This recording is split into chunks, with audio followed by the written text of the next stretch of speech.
Hello everyone, welcome to Horizon of UGC NET and JRF, जहाँ पे आपको मिलता है यूजीसी नेट से रिलेटेड कंटेंट जो आपको आपकी प्रिपरेशन में बहुत हेल्प करता है। तो पिछली वीडियो में हमने देखा था टीचिंग एप्टीट्यूड से मेमोरी ये कॉन्सेप्ट, उसके हमने डिफरेंट टाइप्स देखे थे और डीपली हमने पढ़ा था मेमोरी ये कॉन्सेप्ट। तो आज की इस वीडियो में मैं आपके लिए लेके आई हूँ कुछ PYQs जो कि बेस्ड है मेमोरी इस टॉपिक पे। तो वीडियो शुरू करने से पहले अगर आप मेरे चैनल पे नए हैं तो please subscribe the channel and press the bell button ताकि आने वाले वीडियोस के नोटिफिकेशंस आपको सबसे पहले मिले। और अगर आपको मेमोरी ये कॉन्सेप्ट डीपली पढ़ना है तो यहाँ पे आई बटन पे मैं आपको लिंक दे रही हूँ, आप वहाँ पे जाके ये जो कॉन्सेप्ट है वो पढ़ सकते हो। Okay guys, so let's start. So यहाँ पे कुछ PYQs मैंने लाए हैं, तो उसमें से पहला क्वेश्चन है, स्टेटमेंट बेस्ड है। So, statement 1 is the long term memory for information tied to a particular time and place, especially memory of the events in a person's life, is called as implicit memory.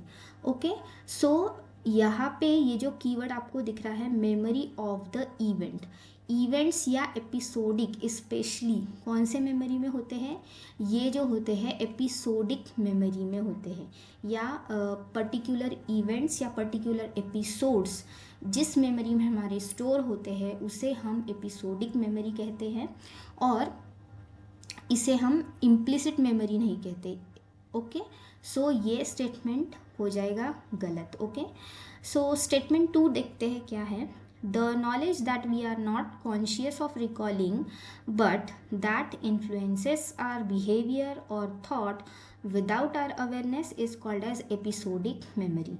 तो ये episodic memory नहीं होती, जो हमारे behaviour पे unconsciously influence करता है उसे हम इम्प्लिसिट मेमोरी कहते हैं। ओके, इम्प्लिसिट मेमोरी को ही हम अनकॉन्शियस मेमोरी भी कहते हैं। तो यहाँ पे एपिसोडिक मेमोरी उसे नहीं कहते, तो ये भी स्टेटमेंट हो जाएगा गलत। ओके, सो इसका आंसर होगा both the statements are false. Statement 1, sorry, both the statements are false, तो ये हो जाएगा इसका आंसर। लेट्स सी इसका आंसर क्या है। Okay, so statement 1 and statement 2 are false, ये इसका आंसर होगा। ओके, हिंदी में भी यहाँ पे दिया है। कथन एक क्या है? किसी विशेष समय और स्थान से जुड़ी जानकारी की दीर्घकालिक स्मृति विशेष रूप से किसी व्यक्ति के जीवन में घटनाओं की स्मृति, व्यक्ति के जीवन में घटनाओं की स्मृति, इसे हम कौन सी स्मृति कहते हैं? इसे हम एपिसोडिक मेमोरी कहते हैं, अंतर्निहित स्मृति हम इसे नहीं कहते हैं। ओके, और उसके बाद है वह ज्ञान जिसे हम याद करने के प्रति सचेत नहीं है लेकिन जो हमारी जागरूकता के बिना हमारे व्यवहार या विचार को प्रभावित करता है, जागरूकता के बिना हमारे व्यवहार या विचार को प्रभावित करता है, उसे एपिसोडिक मेमोरी नहीं कहते हम, उसे हम अंतर्निहित स्मृति कहते हैं। तो ये आपस में इंटरचेंज हो गए हैं स्टेटमेंट। ओके, तो यहाँ पे भी इसका आंसर होगा, दोनों भी कथन जो है गलत है। Okay guys, okay, so next question है, which of the following are the types और subtypes of long term memory? तो लॉन्ग टर्म मेमोरी के टाइप्स या सब टाइप्स यहाँ पे हमें बताने हैं। Option A is declarative memory, procedural memory, episodic memory and semantic memory. तो लॉन्ग टर्म मेमोरी के हमने टाइप्स देखे थे।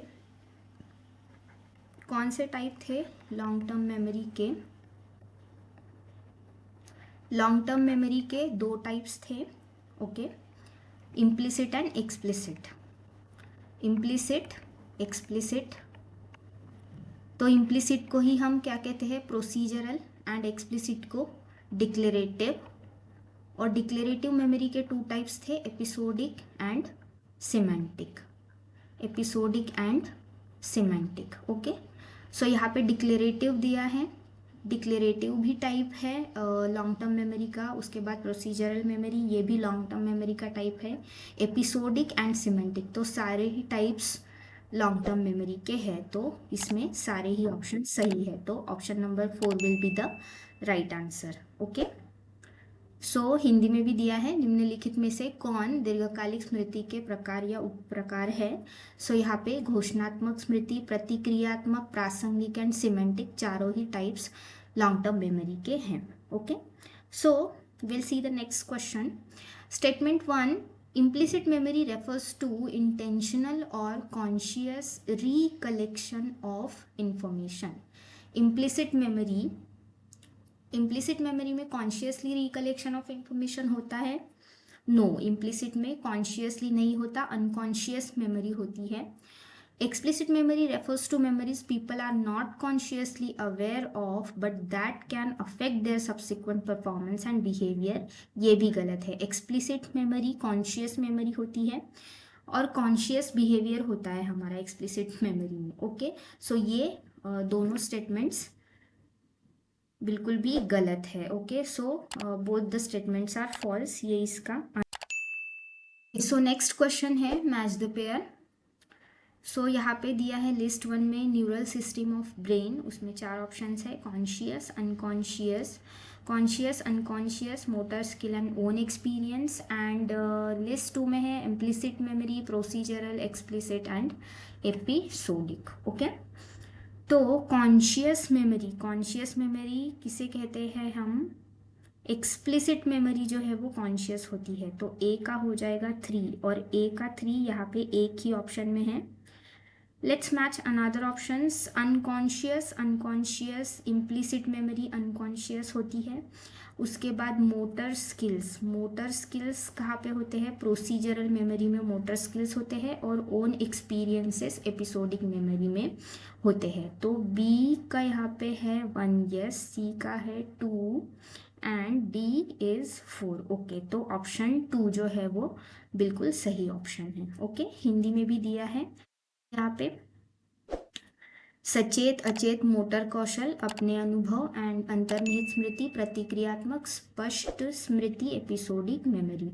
तो यहाँ पे सचेत का हो जाएगा 3, बी का है 1 अंतर्निहित स्मृति, मोटर कौशल, प्रतिक्रियात्मक स्मृति में और अपने अनुभव कौन सी स्मृति में होते हैं? एपिसोडिक मेमोरी में अपने अनुभव होते हैं, right. Okay, so next question पे जाने से पहले अगर आप मेरे चैनल पे नए हैं तो please subscribe the channel and press the bell button, ताकि आने वाले वीडियोस के नोटिफिकेशन आपको मिले। और इन PYQs की और जो भी कॉन्सेप्ट मैंने अभी तक पढ़ा है उन सब की आपको अगर फ्री PDF चाहिए तो you can join my Telegram channel है मेरा horizon of UGC net and JRF। तो ये टेलीग्राम चैनल आप ज्वाइन कर सकते हो, वहाँ पे आपको फ्री PDF नोट्स की, PYQs की सारी जो नोट्स है आपको इस टेलीग्राम चैनल पे मिल जाएगी, बिल्कुल free of cost. Okay, so question देखते हैं। Statement 1, in short memory the sensory information is preserved and retained in the form and shape as it was originally received. And next है in immediate memory यानी कौन सी memory होती है? immediate memory is working memory हमने देखा था, working memory को हम इमीडिएट मेमोरी कहते हैं।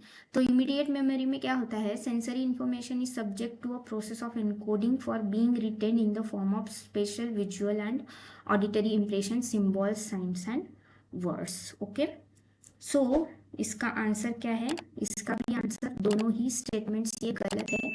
Actually in short term memory sensory information is preserved, यहाँ पे कहा है सेंसरी इंफॉर्मेशन इज प्रिजर्व। तो शॉर्ट टर्म मेमोरी में जो भी इंफॉर्मेशन है वो एक तो प्रिजर्व नहीं होती है, कुछ फ्रैक्शन ऑफ सेकेंड के लिए हमारी मेमोरी में इंफॉर्मेशन स्टोर होती है, प्रिजर्व बिल्कुल भी नहीं होती। प्रिजर्व कौन सी मेमोरी में होगी? लॉन्ग टर्म मेमोरी में। लॉन्ग टर्म के लिए हमारे मेमोरी में इंफॉर्मेशन स्टोर होगी। तो प्रिजर्व शॉर्ट टर्म मेमोरी में नहीं होती है, लॉन्ग टर्म मेमोरी में प्रिजर्व होती है इंफॉर्मेशन। और दूसरा यहाँ पे दिया है कि इमीडिएट मेमोरी ये वर्किंग मेमोरी होती है। तो यहाँ पे इन्होंने कहा है कि special visual and auditory impression, तो ये सारे कहाँ पे होते हैं? Special visual and auditory impression जो है ये सारे सेंसरी मेमोरी में होते हैं, इमीडिएट मेमोरी में नहीं होते हैं, इसीलिए ये स्टेटमेंट गलत हो जाएगा। ओके, सो क्यों गलत हो गई ये दोनों स्टेटमेंट? Got it? ये पहले वाला जो है ये लॉन्ग टर्म मेमोरी था और दूसरा वाला जो है ये सेंसरी मेमोरी था, इमीडिएट मेमोरी नहीं था, तो इसलिए ये दोनों स्टेटमेंट हो गए हैं गलत। ओके, सो हिंदी में भी दिया है यहाँ पे कि अल्पकालिक स्मृति में संवेदी जानकारी को उसी रूप और आकार में संरक्षित और बरकरार रखा जाता है जिस रूप में यह मूल रूप से प्राप्त की गई थी नहीं। तत्काल स्मृति यानी हमारी वर्किंग मेमोरी या हमारी जो इमीडिएट मेमोरी है जिसमें प्रोसेसिंग होती है, वो मेमोरी में संवेदी जानकारी स्थानिक दृश्य और श्रवण। तो स्थानिक दृश्य और श्रवण ये जो है ये हमारा हमने देखा था सेंसरी मेमोरी में होता है। ये कहाँ पे होता है? सेंसरी मेमोरी में होता है। संवेदी स्मृति जिसे हम कहते हैं हिंदी में। ओके, कौन सी स्मृति में होता है? ये संवेदी स्मृति में होता है। तो ये भी स्टेटमेंट डाट।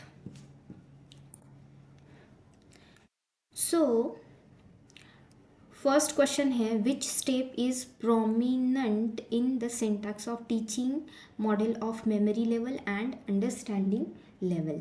सो यहाँ पे प्रोमिनेंट सिंटैक्स कौन सा है मेमोरी लेवल में और अंडरस्टैंडिंग लेवल में, ये बताना है। तो ऑप्शंस आर प्लानिंग है, एक्सप्लोरेशन है, जनरलाइजेशन है एंड प्रेजेंटेशन है।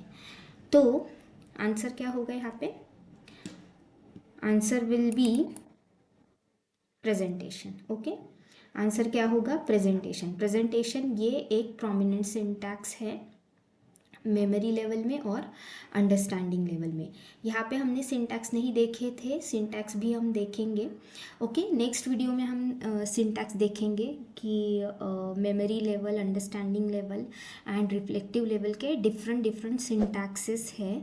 तो उसमें कुछ 5-6 पॉइंट्स है उसमें हर एक लेवल में सिंटैक्स के, तो वो हम नेक्स्ट वीडियो में देखेंगे। ओके, सो अभी बढ़ते हैं नेक्स्ट क्वेश्चन की तरफ। ओके गाइज, सो यहाँ पे नेक्स्ट क्वेश्चन है understanding level of teaching includes memory, aptitude, insight and creativity. MH SET का क्वेश्चन है ये, एमएच सेट के पेपर में आया था। ओके, सो यहाँ पे क्या पूछ रहे हैं ये अंडरस्टैंडिंग लेवल ऑफ टीचिंग में क्या इंक्लूडेड है? तो यहाँ पे ऑप्शंस है memory, aptitude, insight and creativity. Okay, तो मैं आपको बता दूं कि एमएच सेट ने इसका आंसर दिया है 1 एंड 3, मतलब इन्होंने इसका आंसर दिया है मेमोरी एंड इंसाइट। इंसाइट तो चलो ठीक है, अंडरस्टैंडिंग लेवल में इंसाइट हम निकालते हैं। ओके, हमने जब कॉन्सेप्ट पढ़ा था उसमें पढ़ा था कि अंडरस्टैंडिंग लेवल में हम इंसाइट्स भी निकालते हैं, मतलब किसी कॉन्सेप्ट को हम समझते हैं पहले और समझने के बाद उससे हम इंसाइट्स भी निकालते हैं। तो इंसाइट इज़ करेक्ट, बट यहाँ पे जो इन्होंने मेमोरी दिया है ये समझ नहीं आ रहा क्यों दिया है, क्योंकि इसका आंसर मुझे जहाँ तक लगता है इसका आंसर होना चाहिए था 2 एंड 3, मतलब एप्टीट्यूड एंड इंसाइट। ये बिल्कुल परफेक्ट बैठते हैं अंडरस्टैंडिंग लेवल में। ओके, एप्टीट्यूड और इंसाइट, लेकिन यहाँ पे मेमोरी लेवल आई गेस इन्होंने इसलिए दिया होगा क्योंकि अंडरस्टैंडिंग लेवल पे जाने से पहले हम मेमोरी लेवल से होके गुजरते हैं। ओके, सो यहाँ पे इन्होंने इस बात को ध्यान में रखते हुए आई गेस मेमोरी ये जो है ये इंक्लूड यहाँ पे किया होगा। तो इसका आंसर जो ऑफिशियल आंसर की है उसमें इन्होंने 1 एंड 3 मतलब मेमोरी एंड इंसाइट दिया हुआ है। ओके, तो आपको क्या लगता है? आप कमेंट बॉक्स में इसका आंसर आप मुझे बता सकते हो। अगर आपके मन में भी डाउट है जैसा मुझे है कि इसका आंसर एप्टीट्यूड एंड इंसाइट होना चाहिए था, मतलब 2 एंड 3 ये वाला ऑप्शन होना चाहिए था, बट यहाँ पे दिया है 1 एंड 3 मेमोरी एंड इंसाइट। तो आपको क्या लगता है ये कमेंट बॉक्स में मुझे ज़रूर बताइएगा। Okay guys, so let's move towards the next question. Next question है in which level of teaching learner gets an opportunity. Learner को अपॉर्चुनिटी किस लेवल ऑफ टीचिंग में मिलती है? तो यहाँ पे दिए हैं memory level, understanding level, reflective level and autonomous development level. तो इसका आंसर है अंडरस्टैंडिंग लेवल। ओके, आप बोलोगे कि रिफ्लेक्टिव लेवल क्यों नहीं है इसका आंसर, यहाँ पे भी लर्नर को अपॉर्चुनिटी मिल रही है, तो नहीं। आप यहाँ पे क्वेश्चन का फॉर्मेशन देखो, लर्नर गेट्स एन अपॉर्चुनिटी। यहाँ क्या बताया है, अपॉर्चुनिटी, मतलब अपॉर्चुनिटी मिल रही है लर्नर को, मतलब यहाँ पे टीचर का भी कुछ ना कुछ रोल होगा, बराबर है, टीचर का कुछ ना कुछ रोल होगा, इसीलिए इन्होंने यहाँ पे क्या दिया है, गेट्स एन अपॉर्चुनिटी। ओके, तो अपॉर्चुनिटी हमें कहाँ पे मिलती है, अंडरस्टैंडिंग लेवल में मिलती है।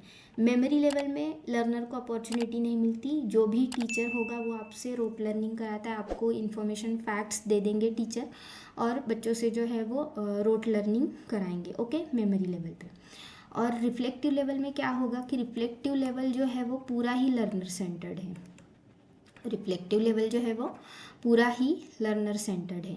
तो यहाँ पे अपॉर्चुनिटी मिलने का सवाल नहीं आ रहा लर्नर को, क्योंकि ये पूरा ही लर्नर सेंटर्ड है। हमने देखा था कि जैसे हम रिसर्च कर रहे हैं, तो रिसर्च ये वाला जो एक ये हो गया, ये वाला एक जो टॉपिक हो गया वो कहाँ पे आएगा, रिफ्लेक्टिव लेवल में आएगा। क्यों, क्योंकि यहाँ पे पूरा लर्नर पे डिपेंड है, लर्नर खुद सीख रहा है, खुद रिसर्च कर रहा है, तो इसके लिए वो आएगा रिफ्लेक्टिव लेवल में। तो ये तो रिफ्लेक्टिव लेवल तो पूरा ही लर्नर सेंटर्ड है। तो अपॉर्चुनिटी कहाँ पे मिल रही है, अंडरस्टैंडिंग लेवल पे मिल रही है लर्नर को। ओके, दैट्स वाई इसका आंसर है अंडरस्टैंडिंग लेवल। ओके, सो देखते हैं नेक्स्ट क्वेश्चन। नेक्स्ट क्वेश्चन है, in which level of teaching there is optimum scope for cognitive interchange requiring analysis and synthesis. तो cognitive interchange, analysis and synthesis, ये जो keywords है ये कौन सी लर्निंग में आते हैं, मोस्टली रिफ्लेक्टिव लेवल टीचिंग में ही ये आते हैं। तो इसका आंसर है reflective level teaching. Okay guys, so अगर आपको इस मटेरियल की पीडीएफ चाहिए, if you want study material और पीडीएफ ऑफ नोट्स, तो आप horizon of UGC NET, horizon of UGC NET and JRF Telegram group को ज्वाइन कर सकते हो। ओके, इसका आपको पीडीएफ चाहिए तो टेलीग्राम ग्रुप को आप ज्वाइन कर सकते हो। वहाँ पे आपको इन सारे पीडीएफ्स के जो है ये इन सारे नोट्स के पीवाईक्यूज़ के सारे पीडीएफ आपको फ्री में मिल जाएंगे। तो आपको क्या करना है, बस आपको horizon of UGC NET and JRF Telegram channel को ज्वाइन करना है। मैं डिस्क्रिप्शन में, हर वीडियो के डिस्क्रिप्शन में मैं अपने टेलीग्राम चैनल का लिंक देती हूँ, तो वहाँ पे जाके आप वहाँ से ज्वाइन कर सकते हो, right. Okay, so moving towards next question. Next question match the pair है। तो सेट 1 में दिया है memory level, understanding level and reflective level, और सेट 2 में दिया है एग्जाम्पलर्स एंड कंसर्न्स। तो फर्स्ट ऑप्शन है encourages critical thinking, encourages critical thinking based on cognitive interchange. ये दोनों कीवर्ड्स है, ये आप अच्छे से याद रखना, cognitive interchange and critical thinking. ये कहाँ पे आते हैं, रिफ्लेक्टिव टीचिंग में आते हैं। कहाँ पे आते हैं ये, रिफ्लेक्टिव लेवल में आते हैं। ओके, सो इसका आंसर होगा रिफ्लेक्टिव लेवल, मीन्स सी वाले ऑप्शन का आंसर है 1। तो एक ही ऑप्शन में है तो इससे ही बन जाना चाहिए। Okay, so 3 must be the answer, let's see. Yes, 3 is the answer.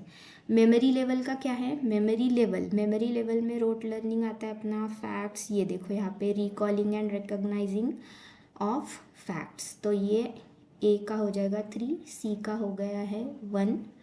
Okay, और अंडरस्टैंडिंग लेवल में enhances scope for seeing relationships. हमने देखा था अंडरस्टैंडिंग लेवल में जो भी कॉन्सेप्ट्स हम देखते हैं उसमें हम क्या देखते हैं, आपस में उनमें क्या रिलेशन है, उसका मीनिंग क्या है, या एसोसिएशन क्या है आपस में कॉन्सेप्ट्स का, या एक चीज़ से दूसरी चीज़ का क्या रिलेशन है, वो हम अंडरस्टैंडिंग लेवल में देखते हैं। ओके गाइस, सो